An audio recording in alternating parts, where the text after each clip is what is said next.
Okay, so I am back from my tour. I've got a slight cold that I'm coming out the other side of, but it's all good, it's all good. So, what do I want to talk about today?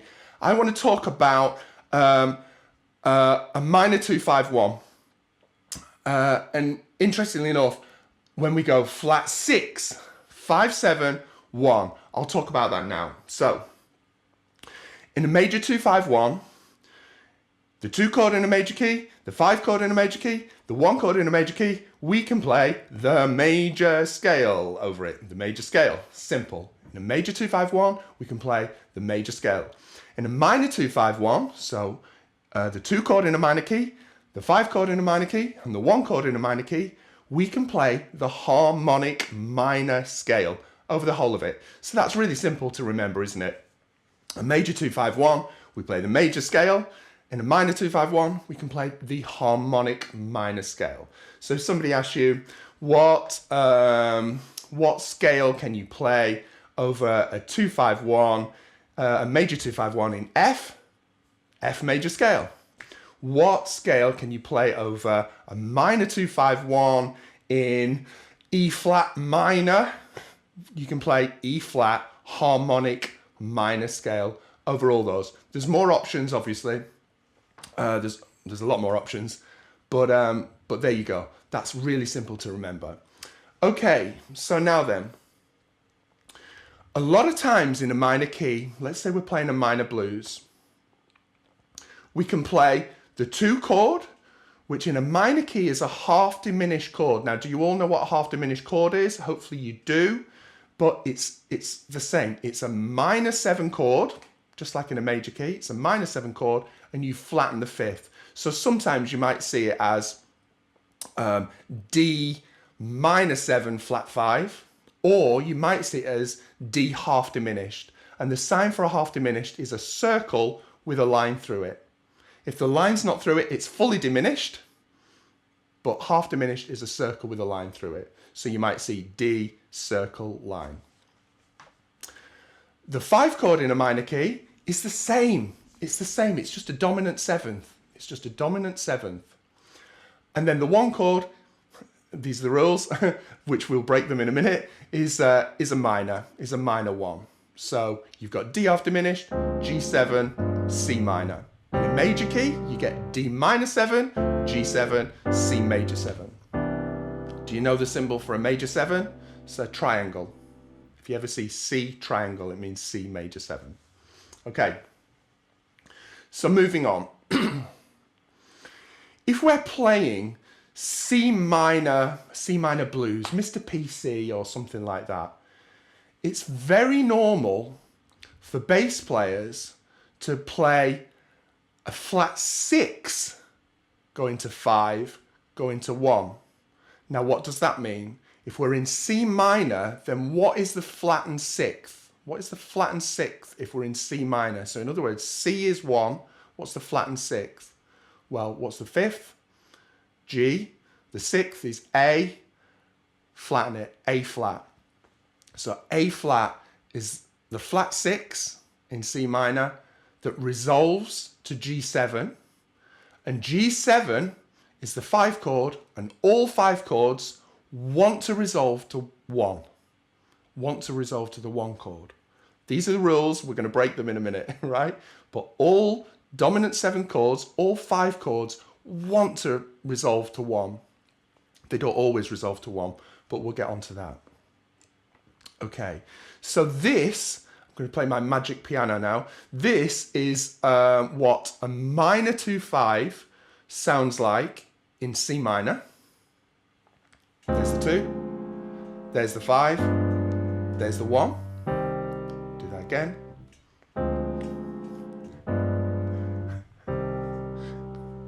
Right? And now I'm going to substitute that 2 chord for the flat 6, 5, 1. So it's going to go flat 6, 5, 1. Now then, for some of you more advanced students, you'll notice that D and A flat are a tritone away. So it's basically a tritone substitution. A tritone is the flattened fifth. And why are tritones nice? Because the thirds of each chord are the same in both keys. So for instance, D7, the third is F sharp and C, and A flat, the thirds and seventh, is F sharp and C, or G flat and C. It's the same. So we have the same function. So that tritone substitution gets used all over the place. And it's basically just a bass player getting a smoother bass line, either chromatically coming down to the 1 or moving around. So when we see a 5 chord going to 1, we can put the altered scale on it. Now, how do we remember the altered scale? The altered scale is a melodic minor scale, which basically is a major scale with a flattened third, ascending and descending. In jazz, it's the same.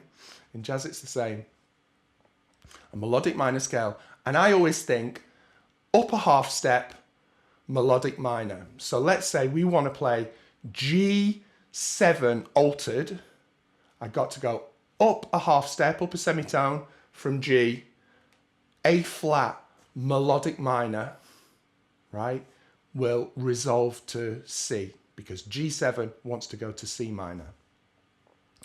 And what does altered mean? I mean, altered just means that we're altering all of the extensions. The 9s are getting flattened, sharpened, the 11s getting flattened, sharpened, the 13s, all of those extensions are being darkened so that our 5 chord is really dissonant to then resolve, to give us a bigger harmonic effect when we resolve to 1. So, as I've just said at the beginning of this, if we're in C minor, the 2 chord is a half diminished chord.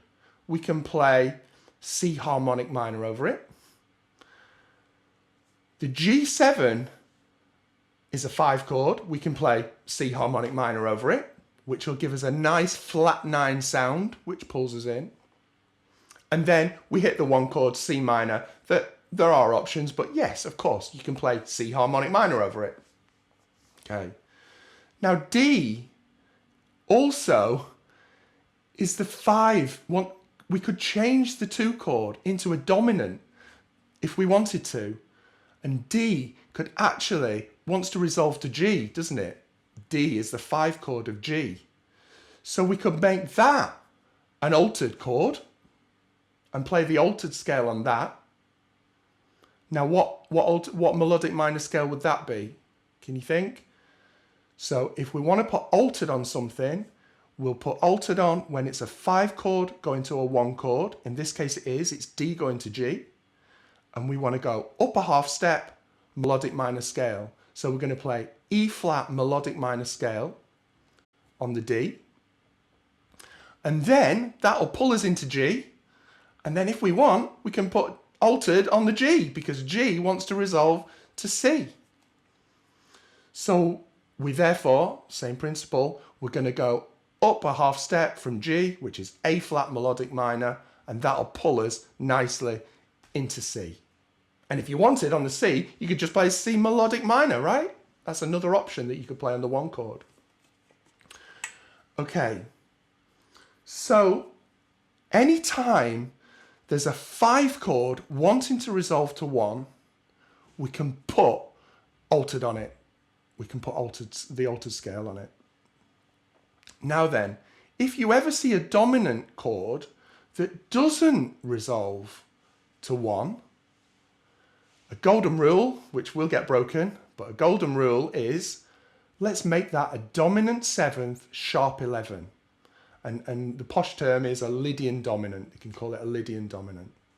So if you ever see a dominant chord that is not resolving to 1, because the theory is all dominant chords are 5 chords, right? Again, these are sort of the rules the basic rules that get broken all the time. So we'll get onto that. But if we learn the rules now, then we can break them later. Okay, now we're seeing, here's a prime example, we're seeing A flat 7 go into G7, go into C minor. So in this case, we're going to put a sharp 11 on the A flat. And the scale to play over that, would you believe, is E flat melodic minor scale. E flat melodic minor scale, which is the same scale as if we were making the 2 chord in a minor key and altered. So D7, we're playing E flat melodic minor, which makes it altered. Or we could simply change the bass note, put an A flat in the bass, and we've now made the A flat 7 into an A flat 7 sharp 11, which is the same scale, is E flat melodic minor. So if you've got your altered licks, and there's loads on my Patreon, I'm going to write some more out on my Patreon, so check them out. They can be used over a number of different chords, and there's nothing better than to have some patterns or licks that you've got down on the horn, and now it's just a matter of where am I going to put them, where am I going to fire them? Oh, I can put them on that chord, I can play it on that chord, I can play it on that chord, I can play it on that chord. You've done the work by getting them down on the horn, and now it's just a matter of where can I move them around. Now, the only thing that's crossed my mind now is how to know what extensions to put on, and that's the fun of harmony. You know, you can play around with all those extensions, but it's always not just a matter of looking at the chord that I'm on, A flat 7. It's seeing where it's leading to, and that's always a good sign of what extensions you can put on it. And I'll tell you, while I'm thinking about it, another good thing that how do you know what extensions to put on chords is check out the melody. Because usually the melody might be implying the type of scale, the type of voicing, the type of chord it is by the melody note. So that's always why it's a good idea to, whatever tune you're learning, learn the melody first. Then learn the roots, then learn the roots, thirds, fifths and sevenths, then start thinking about all these scales.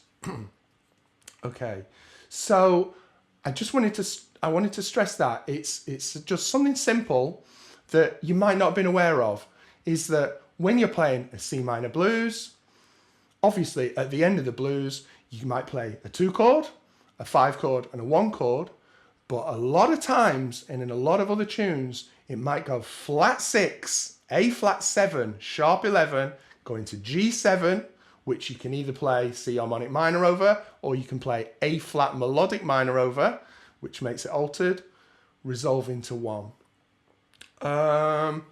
So I should try and demonstrate that. So like I did at the beginning, I'm just going to play C harmonic minor over all of it.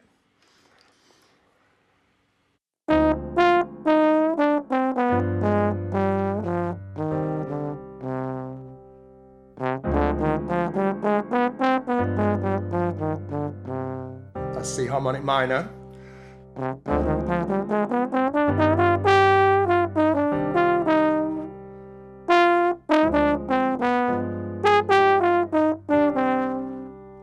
Okay, that's C harmonic minor. There's the 2.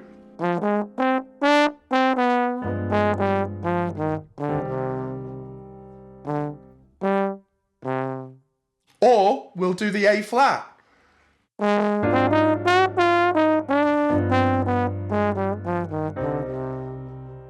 So what did I do? A flat, down the E flat melodic minor, into the harmonic minor. Resolve into C minor. Do you see what I mean? Do it really slowly. My golden rule, I always say, do it slowly, do it slowly. But do it slowly. Give your brain time to think, and then start playing around with the different scales. Okay, I'm going to finish there. I'm going to put some sheet music for my Patreon, so join the Patreon. Now I'm back, I'm going to hammer the Patreon and start uploading loads of stuff there. So check that out. And yeah, enjoy yourself. I'll be in touch.